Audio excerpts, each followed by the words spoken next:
Mahalaga para sa mga ading ng ika-6 na distrito ng Pangasinan na si Gilbert at Albert Estrella, kambal na anak ni DAR Secretary Conrado Estrella III, ang kalusugan ng kanilang mga kababayan. Kaya naman, pinangunahan nilang medical mission at hospital on wheels sa kanilang bayan ng San Quintin. Tumanggap ng libreng medical mission ang 3 barangay sa bayan ng San Quintin sa lalawigan ng Pangasinan.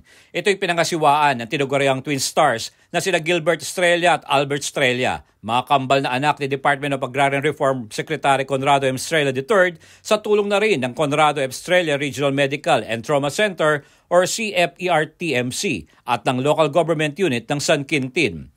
Ayon sa binansagang adik ng ika-6 na distrito ng Pangasinan na si Gilbert Estrella, malimit na nilang ginagawa ang pagbibigay ng tulong sa mga residente ng kanilang distrito na nangangailangan ng serbisyo medikal. Naging driving force naman ni Gilbert Estrella na gumawa ng ganitong misyon ay para mailapit ang serbisyo medikal ng gobyerno sa mga liblib na lugar ng San Quintin, particular na sa mga residente na walang kakayahang magpagamot o magtungo sa ospital. Ang nakakalungkot, lagi kong naririnig nagtiis na lang si tatay, nagtiis na lang si nanay dahil mas gusto na lang nilang pumanaw kaysa bigyan ng gastos yung mga kamag-anak nila. Nakakalungkot eh.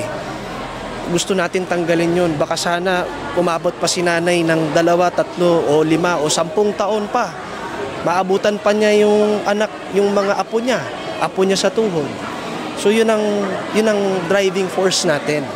We want to eliminate that narrative na mas gusto na lang nilang magtiis kahit gaano kasakit, kahit gaano kahirap, kahit gaano kalungkot.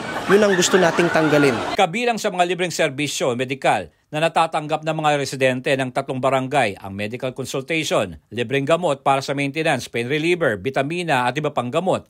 Kasabay din na sa nasabing misyon ng patuli at dental service. Napaloob naman sa Hospital on Wheels ng CFERTMC ang libreng X-ray, laboratory at ECG. Bahagi din ng serbisyo ng kambal ang pag-asikaso sa mga may special cases. Marami pong naitulong para sa amin po. Kasi yung mga sakit na nararamdaman namin, bibigyan po ng lunas. Itong para sa hilo ko, high blood,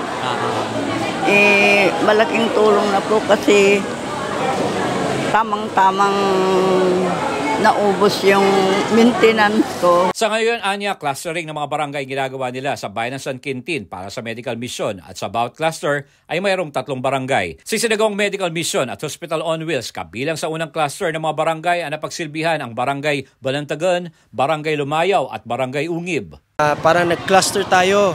So dito sa bayan ng San Quintin, ang medical mission natin today is sa barangay Bulintagen, barangay Lumayaw at saka barangay Ungib.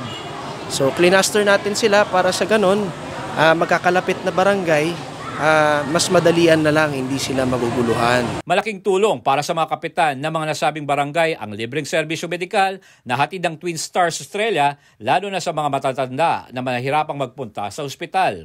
Ang laking tulong sa aming barangay at sa mga taga San Quintin sa medical mission nga nangyaring ito. Salamat sa mga nag-sponsor, Estrella, sina Sir Gilbert at saka pamilya niya, Gilbert at Albert. Successful po yan ang yung medical mission, ang daming natutulungan. In behalf of Barangay Bulintagan and headed by Punong Barangay Marion Blando and my council, kami po nagpapasalamat sa pagdating ng medical mission dito sa aming barangay.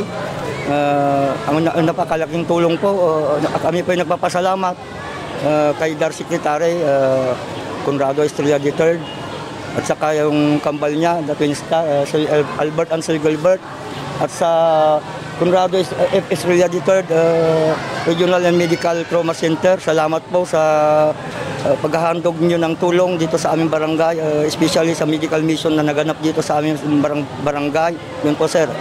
Plano ng ading na ika-6 na distrito ng Pangasinan sa Gilbert Estrella na masundan pa ang medical mission at magkaroon ng regular na pagbisita sa mga barangay para sa serbisyong medikal. Para sa Diyos at Pilipinas Kumal, J. Miguel Mendoza, SMNI News, North Luzon.